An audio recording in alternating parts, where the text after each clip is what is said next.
আসসালামু আলাইকুম বন্ধুরা, কেমন আছেন সবাই? আশা করি অবশ্যই ভালো আছেন। আজকের ভিডিওতে আমরা দেখব যে দেওয়ানি আদালতের যে বিচারকরা থাকেন কোন আইনের অধীনে থাকেন, দেওয়ানি আদালতের বিচারকরা কোন মামলা দেখতে পারেন, আপিল কোনটা দেখতে পারেন, এই রিলেটেড আইন কি বলে। তো এটার জন্য আমরা সেই 1887 অনেক পুরাতন একটা আইন পাবো, সিভিল কোড অ্যাক্ট 1887। তো সে অনুযায়ী আমরা দেখব। গুরুত্বপূর্ণ জিনিসটা আপনাদেরকে বলে দেই, যেহেতু আমাদের অনেকেই আমরা এই আইনগুলো সম্পর্কে জানতে চাই, বুঝতে চাই। আর আমাদের মূল আইডিয়াটা, ধারণাটাই হচ্ছে যারা আইন সম্পর্কে বুঝতে চান, জানতে চান, তাদের ধারণাটা আরও ক্লিয়ার হয়ে যাক।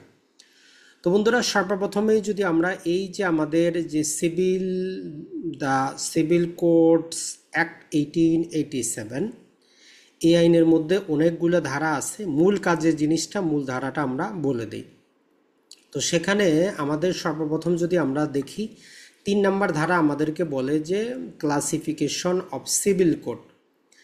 তো বাংলাদেশে বর্তমানে আমাদের 5 ধরনের দেওয়ানি মামলার বিচারক আছেন। একটা হচ্ছে দেখি আমাদের ডিস্ট্রিক্ট জজ, বা যাকে আমরা বলি যে জেলা জজ, এডিশনাল ডিস্ট্রিক্ট জজ বা অতিরিক্ত জেলা জজ, জয়েন্ট ডিস্ট্রিক্ট জজ বা যুগ্ম জেলা জজ, একে অ্যাসিস্ট্যান্ট ডিস্ট্রিক্ট জজও পূর্বে বলা হতো, এটা মনে রাখবেন।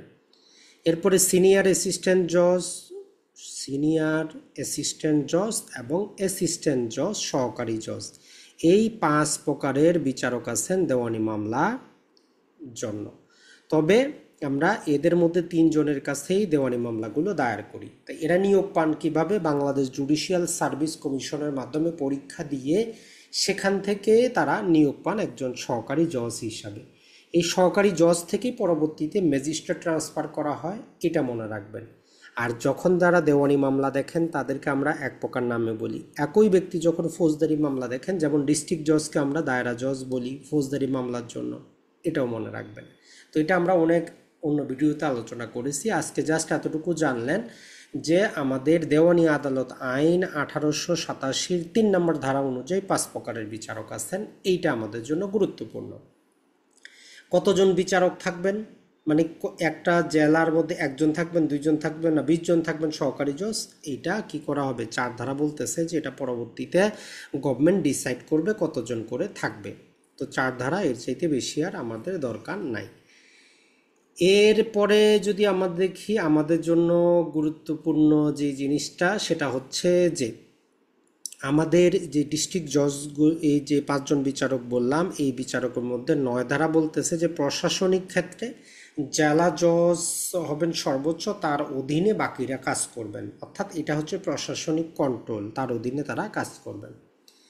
এরপরে যদি আমরা গুরুত্বপূর্ণ জিনিসগুলা দেখি আমাদের জন্য, সেটা হচ্ছে যে আদালতের কি থাকবে? একটা নির্দিষ্ট সিল থাকবে, দেখবেন প্রতিটা ইয়ার মধ্যেই, নোটিশের মধ্যে সিল থাকে। এখন এই 18 নম্বরটা আমাদের জন্য গুরুত্বপূর্ণ। এটা হচ্ছে যে দেওয়ানি মামলার জুরিসডিকশন। তো এক্ষেত্রে বলতেছে যে দেখেন, আমাদের যদি সেভ এস আদারওয়াইজ প্রোভাইডেড, অন্য কোনোভাবে, অন্য কোনো আইনে অন্য কিছু বলা থাকলে সেটা সাপেক্ষে ডিস্ট্রিক্ট জজ মানে জেলা জজ অথবা জয়েন্ট ডিস্ট্রিক্ট জজ, এখানে কিন্তু এডিশনাল বলে নাই, জেলা জজ এবং যুগ্ম জেলা জজ কি করবে? এক্সটেন্ড করা যাবে subject to the provision of section 15 of Civil Procedure Code 1908 to all original suit of the time being cognizable by Civil Code। মূল কথাটা হচ্ছে দেওয়ানি মামলা জেলা জজ এবং আমাদের যেই যুগ্ম জেলা জজ আছেন, এরা প্রতিটা অরিজিনাল মামলা কগনিজেন্সে নিতে পারে, তবে সিপিসির 15 ধারা সাপেক্ষে। 15 ধারা কি বলছে? যে আমরা উপযুক্ত আদালতের সর্বনিম্ন স্তরে আমরা মামলা দায়ের করব। এইটা গেল। এরপরে আমাদেরকে 19 ধারা বলে যে extend two jurisdiction senior assistant জজ এবং অ্যাসিস্ট্যান্ট জজ।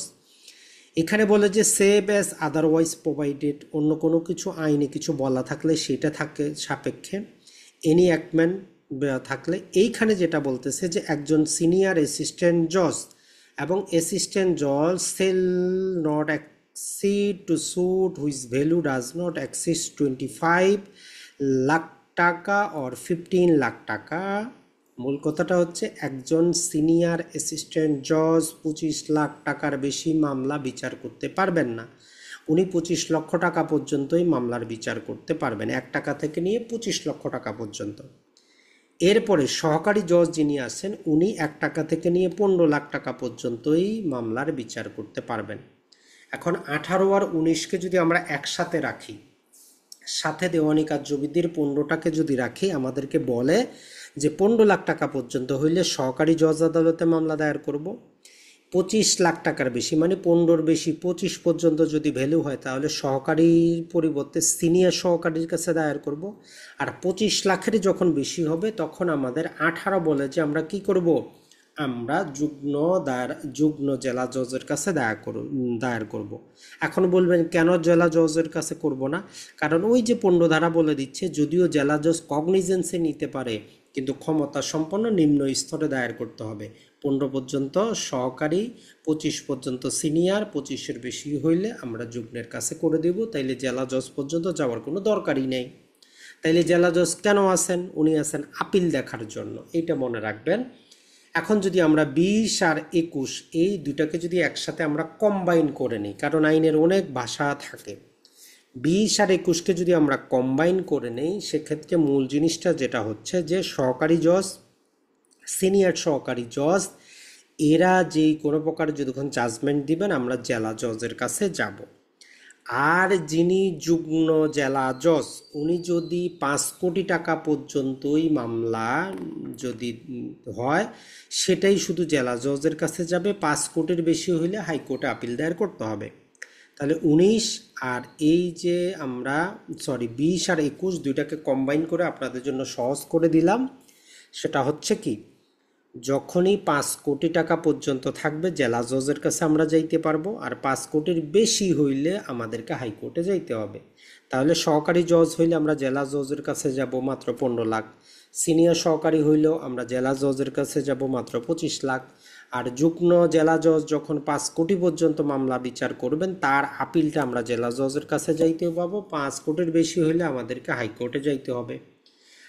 আর যেটা যদি হাইকোর্টেও আমরা আর হাইকোর্ট রুলস থেকে জানি যদি 6 কোটির বেশি হয় তখন দ্বৈত বেঞ্চে যাব, 6 কোটি পর্যন্ত একক বেঞ্চে যাব। এইরকম নিয়মকানুনও কিন্তু সেখানে আমাদের দেওয়া আছে, এই জিনিসটা মনে রাখবেন। আর এই যে আপিলের ক্ষেত্রে যে জিনিসটা বলা হচ্ছে, একটা জিনিস মনে রাখবেন, জেলা জজের কাছে যখন আপিল যাবে উনি চাইলে ওইটা অতিরিক্ত জেলা জজের কাছে উনি ট্রান্সফার করতে পারবেন বিচার করার জন্য। সরাসরি অতিরিক্ত জেলা জজের কাছে আমরা আপিল দায়ের করতে পারবো না, এটাই হচ্ছে আইনের নিয়ম। এরপরে আইনটার মধ্যে গুরুত্বপূর্ণ আরেকটা জিনিস হচ্ছে যে ক্ষুদ্র বিষয়ক আদালত, স্মল কজেস কোর্ট।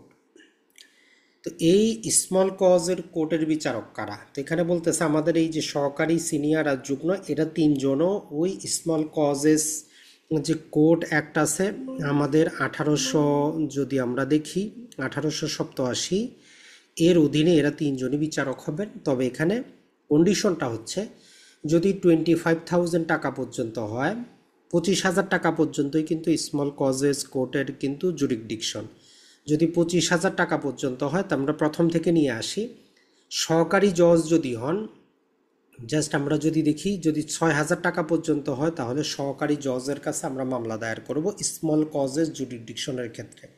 এখন 6,000-এর থেকে বেশি, এরপরে আমরা যদি দেখি যে 6,000 পর্যন্ত সহকারী জজ, আর 10,000 টাকা পর্যন্ত যদি হয় তাহলে সিনিয়র সহকারী জজ, আর 10,000-এর বেশি কিন্তু 25,000 টাকা পর্যন্ত হইলে যুগ্ম জেলা জজের কাছে আমরা স্মল কজেস কোর্টের এখতিয়ারে মামলা দায়ের করতে পারবো।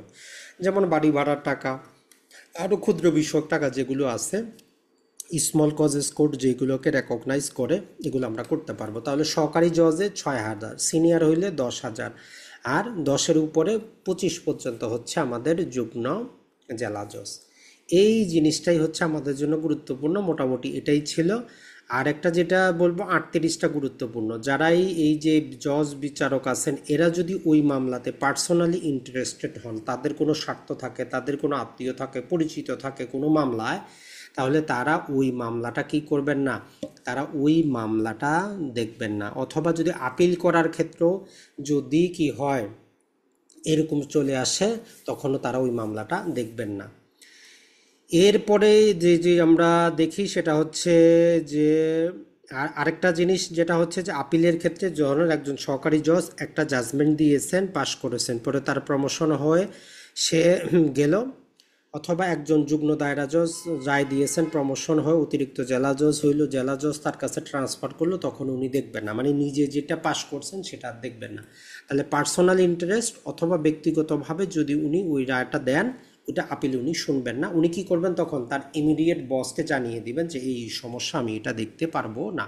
তখন উনি কি করবেন, উনি ওই যে সিপিসি 24 ধারা অনুযায়ী ক্ষমতা সম্পন্ন অন্যজনের কাছে পাঠিয়ে দিবেন। তো এইটাই হচ্ছে কয়েকটা আমাদের জন্য গুরুত্বপূর্ণ। তো এই জিনিসগুলো আমরা এই জন্যই আপনাদেরকে জানাই, যাতে আইনের একটা স্বচ্ছ ধারণা আপনার কাছে থাকে।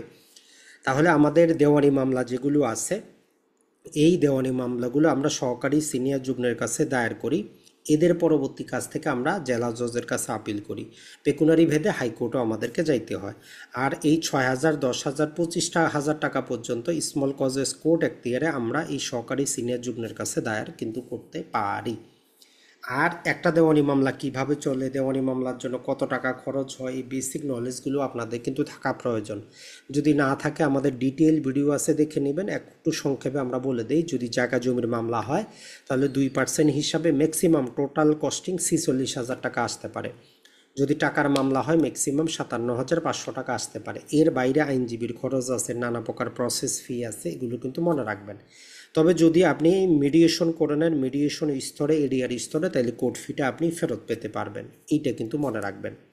সরকারের নতুন একটা আইনও করেছে যে প্রতিটা মামলা এখন দায়ের করা যাবে না। 9টা আইনের অধীনে বলতেছে আগে সমঝোতার চেষ্টা করতে হবে, জেলার লিগাল এইড অফিসার বরাবর আবেদন করতে হবে। যেমন 5 লাখ টাকা পর্যন্ত চেকের মামলা, পারিবারিক যে মোহরানা মামলা রিলেটেড জিনিসগুলো, পারিবারিক আদালতের সকল জিনিসবস্তু তারা সেখানে ইনক্লুড করেছে। তো চেকের মামলাটা তারা সেখানে ইনক্লুড করেছে। এই জিনিসগুলো নিয়ে আপনি সরাসরি মামলা দায়ের করতে পারবেন না। বাটোয়ারা মামলা 15 লাখ টাকা পর্যন্ত, এগুলো আপনাকে প্রথমে সমঝোতা চেষ্টা করতে হবে। এটা ছাড়া আমাদের বাংলাদেশে আদালত রিলেটেড চলতেছে যে হাইকোর্টের বেঞ্চগুলো এখন বিভাগীয় পর্যায়ে নিয়ে যাওয়া হবে কিনা, জেলা পর্যায়গুলো উপজেলা পর্যায়ে নিয়ে যাওয়া হবে কিনা। মূল কথাটা হচ্ছে অবশ্যই ভালো হাইকোর্টগুলার বিভাগীয় পর্যায়ে, তবে উপযুক্ত কাঠামো আইনজীবীকে প্রশিক্ষণ দিয়ে নিয়ে গেলে সবচেয়ে বেস্ট হবে। আর জেলা থেকে উপজেলা পর্যায়ে নেওয়া যাওয়ার কোনো প্রয়োজন নাই। প্রয়োজনে আমরা করতে পারি জেলার মধ্যে আরও বিচারক নিয়োগ দিয়ে তাদের মাঠ পর্যায়ে গিয়ে বিচার করার জন্য তাদেরকে উৎসাহিত করতে পারি। প্রতিটা ইউনিয়ন পরিষদে গিয়ে বিচার করার উৎসাহিত করতে পারি, যাতে দ্রুত মামলার নিষ্পত্তি হয়ে যায়। এইভাবে 1 বছর যদি জাস্ট এমন সারা বাংলাদেশে 5,000 বিচারক নিয়োগ দেওয়া হোক, যাদের দায়িত্ব থাকবে মোবাইল কোর্ট আকারে দেওয়ানি মামলার বিচার করবে, ইউনিয়ন পরিষদে গিয়ে 1 বছরে মামলা জিরোতে চলে আসবে। তো যাই হোক, দেওয়ানি মামলা রিলেটেড আরও বিস্তারিত জানতে, জায়গা জমির বিষয় জানতে আমাদের 7 কাউন বইটা বাজারে পাওয়া যাচ্ছে, আপনারা নিতে পারেন। 650 টাকা, কুরিয়ার চার্জ সহ। ভালো থাকবেন, সুস্থ থাকবেন। 7 কাউনের সাথে থাকার জন্য অসংখ্য ধন্যবাদ। আসসালামু আলাইকুম।